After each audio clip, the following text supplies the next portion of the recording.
Give me 10. Give me 10. I didn't know she was that sensitive. Yeah, you're gonna fix it, but you don't. So when are you gonna fix it? When are you gonna fix it? You're gonna have to build him up. You can't build a bear with that bitch. Double standard is insane.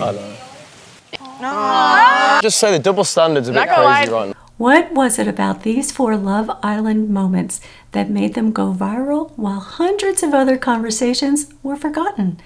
It wasn't simply because they were explosive or because some of them were genuinely painful to watch. These moments appear to have very little in common. One is about defensiveness, one is about public humiliation, one is about repeatedly choosing someone who hurts you, and one is about a double standard. But underneath all 4 reactions is the same painful emotion. It is an emotion that we rarely admit to feeling, and one that can quickly turn into anger, defensiveness, blame, or the need to expose someone else. And once you recognize it, these moments stop looking like ordinary Love Island drama. They begin to reveal what people do when the way they see themselves is suddenly threatened. As we move through these moments, the goal is not to judge anyone, but to understand what may be driving their behavior. Understanding never means that we excuse hurtful behavior, but it does help us recognize it more clearly.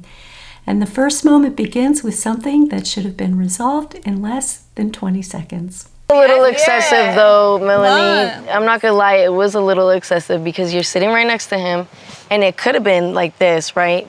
Kenzie's on the other side of you and she's the one that's single and you were leaning over. Yeah, I couldn't. And I felt like it was a little rude. My bad. I honestly didn't know I was doing it. I was like not doing it on purpose. I will say that I did find myself questioning why Beatriz felt it was her place to confront Melanie on Kenzie's behalf.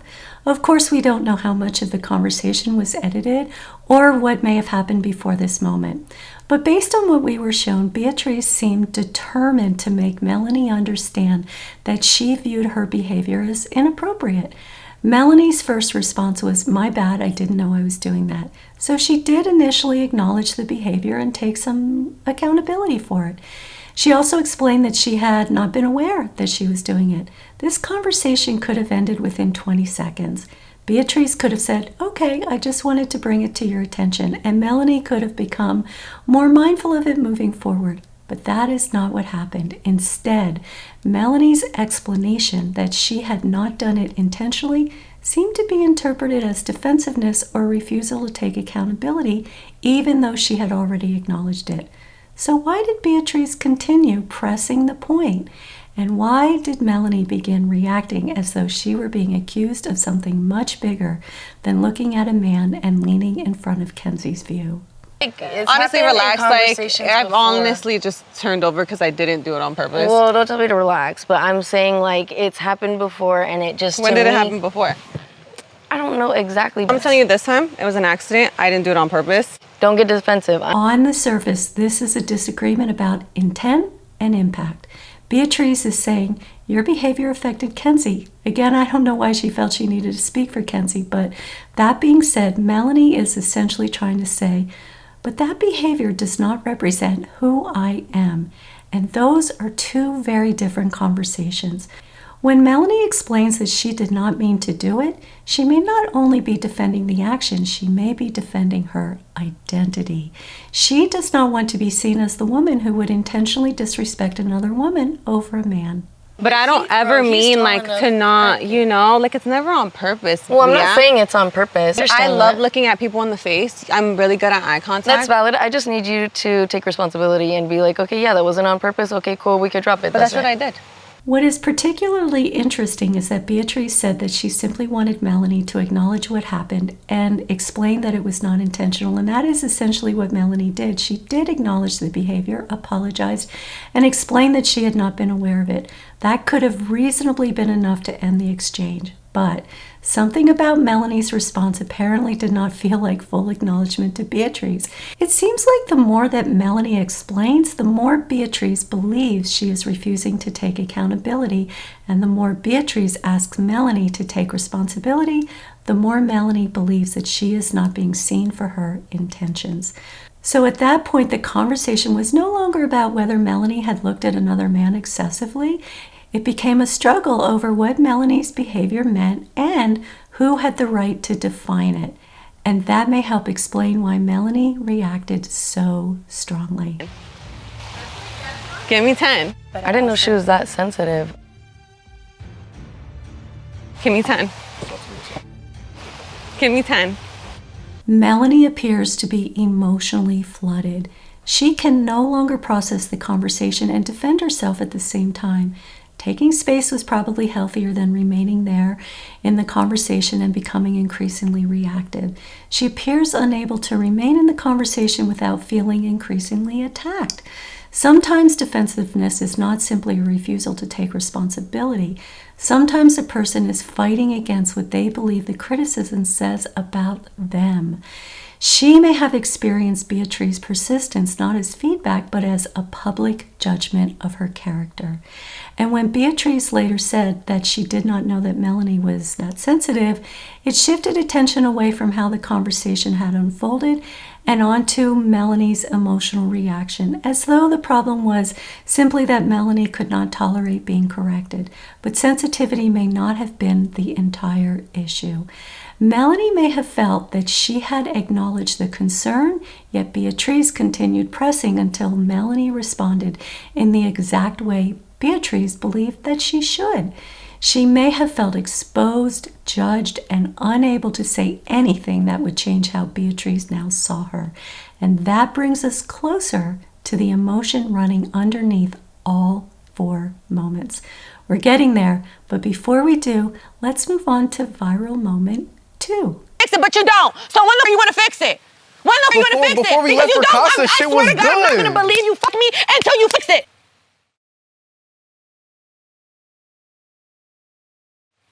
You didn't fix it after so. You said you would and you did it. Now you go to At first, this appears to be only about broken trust. Melanie believes Sincere repeatedly promises to change but continues making choices that hurt her. She is no longer asking for reassurance or another expression of affection. She is asking for evidence that what happened has actually changed how he will behave in the relationship. But as the conversation continues, it becomes clear that his behavior has affected more than her trust in him. It has begun to affect how she sees herself for continuing to choose him. Past 48 hours, 72 hours that we've been back, I've showed you through actions. What the fuck? Actions. Making me breakfast, thank you. Casa Amor should have been the action. This reveals an important difference. Making breakfast is a caring gesture. It may say, I care about you. It may even be an apology or a bid for connection, but a caring gesture is not necessarily a repairing gesture. Breakfast does not necessarily say, I understand how I hurt you. I take responsibility for the choices I made. I have changed that behavior that caused you so much hurt. Melanie is saying that she did not only need Sincere to comfort her after Casa Amor, she needed an understanding from him of the pain that he caused when he made choices in Casa Amor. That is why she responds with, Casa Amor should have been the action. She is not asking whether he can be kind after hurting her. She is asking whether her pain has become important enough to change how he behaves. And when the answer appears to be no, the injury begins to shift. It is no longer only, why would you keep doing this to me? It begins to become, why do I keep choosing someone who does this to me? No, I'm sorry. You're just a bullshitter to me. You know I like you, and you keep doing the same shit to me over and over again. I'm embarrassed, dude. I look stupid because I keep picking you. Because you're not fixing anything. I'm stupid. And there it is. This conflict is no longer only about what he did. It has become about what his behavior makes her believe about herself. She does not only feel hurt, she feels embarrassed, she feels foolish. She believes that continuing to choose him may make her look weak or naive. That is shame. Shame is different from guilt. Guilt says, I made a bad choice. Shame says, what does this choice say about me? And once shame enters conflict, the emotional intensity often escalates dramatically because now we are not only trying to resolve what happened, we are trying to protect our dignity. This may be why these moments became so memorable. Underneath the anger and the hurt, each person was fighting against the fear of looking foolish, rejected, weak, or unworthy. That emotion is shame. And shame is also what Melanie was struggling with when she needed the give me 10 moment when she had that encounter with Beatriz. And the next two moments show two very different ways people try to escape feeling shame. So let's move on to viral moment number 3. Baby, you need to breathe. You need to breathe. You need to breathe. Because you know there's a whole life outside of here, bro. They know that, bro. I promise you, they're going to be way better men than Casey. I know. I can't. Bro, can you? This shit is fucking humiliating. I feel like I can't. Aniya names the feeling directly. She says the experience is humiliating. Humiliation is shame with an audience. It is not only I am hurt, it is other people are watching me be hurt. Inside the villa, rejection is rarely private. The other islanders see it and the audience sees it, us. And the person experiencing it may begin to imagine how everyone is judging them. The other islanders see it and the audience sees it. And the person, Aniya, experiencing it may begin to imagine how everyone is judging her. No, I swear to God. It is, and they're fucking laughing. They're not laughing at you though, bro. He does that shit to you. You don't think he's gonna do it to her? Then we hear even more evidence of Aniya's shame and humiliation. People are laughing at me. Shame is already difficult to manage because it can make us believe that another person's behavior says something about our worth. What Casey said about Aniya does not define her. It says much more about how he chose to speak about her when she was not there. At some point, Aniya may be able to reflect on what this relationship revealed to her, the choices that she made, and what she wants to do differently moving forward. But she will need to move through the shame first.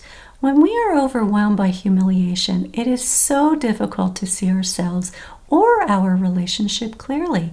We are usually focused on protecting ourselves from how exposed we feel. And when Aniya is forced to hear Casey's comments in front of everyone, the shame becomes almost unbearable. She is not only hurt by what he said about her, she is also imagining how everyone else now sees her. That is why she can barely contain herself. Melanie is trying to help her move through that shame by reminding her that this moment and this relationship does not define who she is. He doesn't even fit your life. He doesn't even fit the type of woman you are. You know that shit, bro. You're gonna have to build him up. Why do you want to be with a man you gotta build up? You don't. Okay. You playing Build-A-Bear with that bitch. Melanie responds by trying to restore Aniya's dignity. She is reminding her Casey is not above you and losing him does not diminish you. The Build-A-Bear line is funny, but beneath the humor, Melanie is challenging the meaning Aniya is giving this moment. Aniya feels publicly diminished by the way Casey spoke about her. Melanie is trying to remind her that his behavior does not lower her value or make her less worthy. When shame makes us feel small, we often need someone outside of that moment to help us see ourselves more clearly. That is what Melanie is doing. She is helping Aniya separate what happened to her from who she is as a person. I know that shit hurts now, but you know that shit not gonna hurt later. Even if we don't find love, we found each other, bro. This is co-regulation. Melanie is helping her separate her identity from what happened. She is essentially saying, this rejection is an experience you are having. It is not a definition of who you are, as I said. And that is one of the most powerful responses to shame. Not pretending the hurt didn't happen, but refusing to let it become your identity. But shame does not always make us collapse. Sometimes it makes us fight. And that may be what we're watching with the men during movie night. The double standard is insane. If I am missing Casey, I feel like I owe it to myself to explore all the guys here. I don't want to sell myself short. And then to us, it's are you serious? Really? Can I just say the double standards? This argument appears to be about fairness. The men claim that if both Casey and Aniya explored other connections, then why are they both not being judged equally? But this conversation happens after the men have watched their own behavior exposed in front of the villa. Their choices have been shown publicly, and they have been judged. And they may be feeling embarrassed and shame by how they now look to everyone around them. Then Aniya's behavior is revealed, and the focus immediately shifts. She did it too, they say. The double standard is insane. That may be a legitimate question about fairness, but what I am more focused on is that it may also be a way of getting relief from shame. Because sometimes when we feel publicly exposed, we may become determined to prove that we are not the only person who deserves judgment. There is no double standard. What do you mean there is no double standard? What do you mean there is no double standard? Wait, she wasn't disrespecting Casey in the process. And that was after. Okay, but guess what? If her video was shown first, it would have been the same shit. Why is he speaking? Y'all only acting like that because it was Casey's video that was shown first. I was never disrespectful. Shame often looks outward for relief. We may think, if you did something similar, then I am not the only one who looks bad. If your behavior is exposed too, then the attention will not remain entirely on me. If everyone else is guilty, then perhaps what I did will feel less humiliating. That does not necessarily mean the men were being dishonest. They may have genuinely believed that the women were judging the same behavior differently. But the intensity of their reaction may also reveal how uncomfortable it was to remain as the only ones under scrutiny. They were not only asking for equal accountability, they may have also been asking for the shame to be shared. But if Casey's video was shown second and yours was shown first, that would have been the same exact emotion. Like, you were sitting there like, I'm ready to explore the other guys here. Casey did it in a more disrespectful way. Exactly, and that's the issue with it. I don't care that Casey was exploring. What I was mad about is how disrespectful he was. Aniya challenges the comparison by saying the visible actions were not the entire story. She is not arguing that she was allowed to explore and Casey was not. She is saying that the difference was in how he talked about her while doing so. And this is so important because shame can cause us to flatten the details. Instead of asking, what exactly did each person do? How did they treat the other person? What was the impact? The argument becomes, you did it too. That may make the judgment feel more equal, but equal shame is not necessarily the same as equal accountability. Two people can make similar choices while showing very different levels of honesty, care, and respect. This fourth moment reveals another way people respond to shame. So we witnessed defensiveness when Melanie tried to protect herself from feeling judged by explaining her intention and pushing back against Beatriz's interpretation. And then we witnessed self-blame when Melanie turned the shame inward when she said, I look stupid because I keep picking you. We watched Aniya feel emotionally overwhelmed from public humiliation and then became flooded after hearing Casey speak about her in front of everyone and then imagining how everyone now saw her. And finally, we watched an attempt to redirect or share the shame. The men focused on proving that the women should also be judged, which may have helped them feel less alone in their own public exposure. These moments are not identical, and shame is not the only emotion present. There is anger, heartbreak, jealousy, fear, and disappointment. But shame may help us explain why the reactions became so intense. Because shame does not simply tell us something painful happened. It tells us this painful moment reveals something bad about me. And when people feel that their dignity, judgment, or worth is being threatened, they may defend, attack, withdraw, explain, collapse, or demand that someone repair what happened. Beneath the conflict, we recognize people trying, sometimes imperfectly, to protect themselves from feeling exposed, rejected, foolish, or unworthy. Understanding the shame beneath their reactions does not excuse the way that they may have hurt someone else, but it can help us see them with greater compassion, not simply as people behaving badly, but as human beings struggling to protect the most vulnerable parts of themselves. And perhaps it can help us extend that same compassion to ourselves when shame shapes our reactions too. Well, that's a wrap for today. Thank you so much for watching. I'll see you soon.